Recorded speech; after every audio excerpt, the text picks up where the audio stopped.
Here is a picture of a jig I made a long time ago. It's called the Fluting pistol, and kind of got it set up the way I was using it, but it works alright. It's better of more like a Clovis jig. Then I have another jig that I'm going to show and demonstrate that a friend named John Olson came up with, and it's just a groove stick. And this is your height adjuster for your point, and it's basically similar to this one. It just doesn't have this angle bar on there. This one would have been used like this, and then indirect percussion on top of that antler, run the flute down. These are some of the Clovis that I just pulled off with this particular jig, and I'll show that. They came out all right. Definitely have stopped the breakage on some of the points.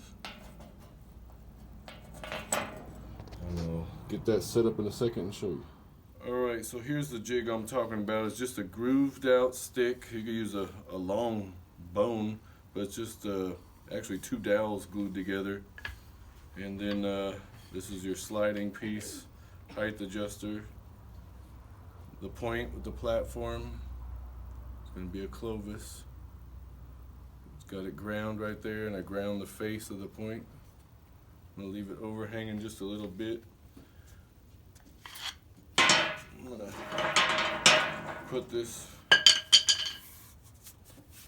on there, wrap it pretty good so it doesn't want to move.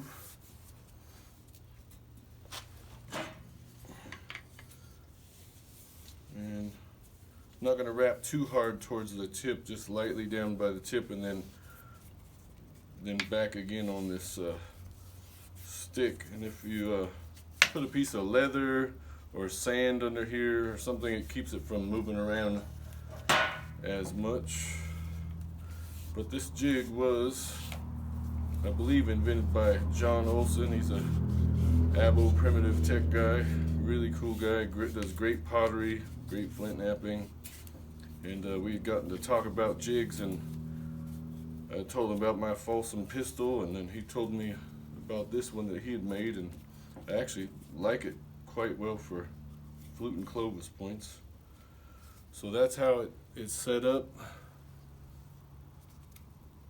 And put my goggles on here. And then I've got my piece of deer antler.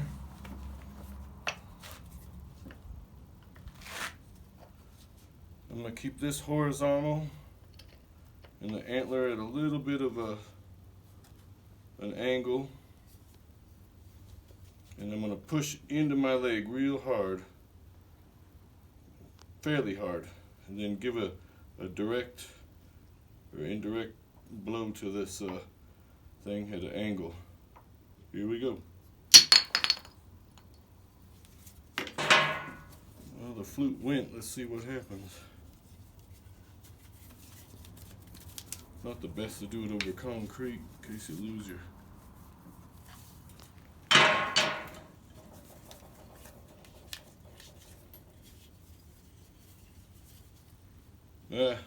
Chintzy flute. Let me strengthen that platform up. Okay, I got it set up with a little bit more convexity this time. Hopefully it'll go.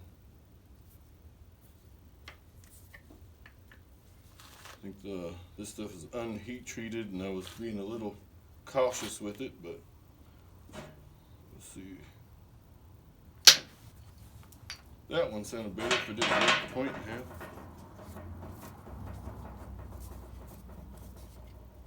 Which this thing is supposed to kind of slow your breakage ratio.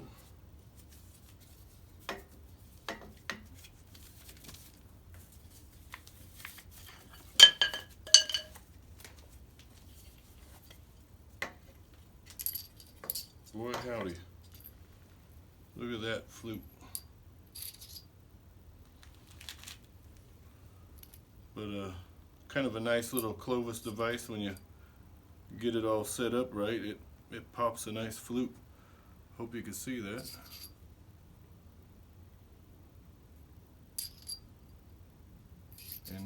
No metal involved at all. Here's a close-up of that Clovis that I just did. The lighting's a little off. I mean, this some oil chert, I believe, or Green River, or whatever it is. Pretty dark stuff, so it's hard to see it, but that flute came out all right. That's the channel flute there.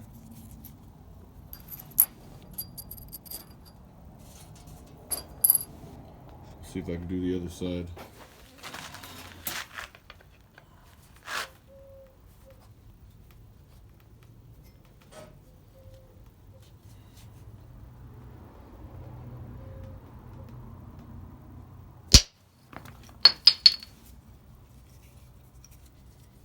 That one sounded good. Sounded a lot better.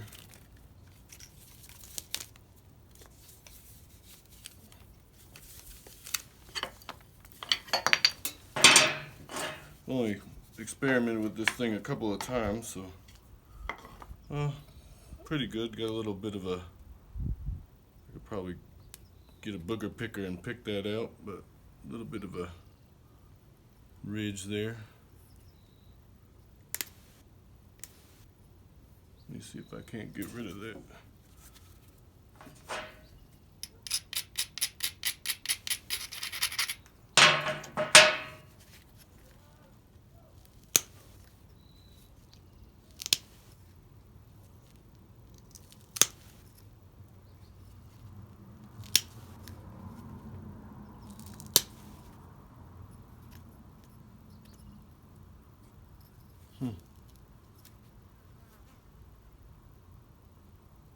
Looks like it might be there to stay.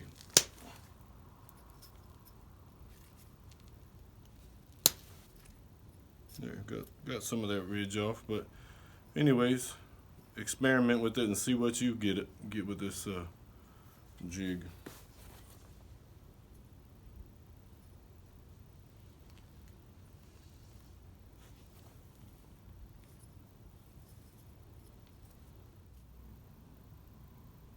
There's the first flute and the second flute.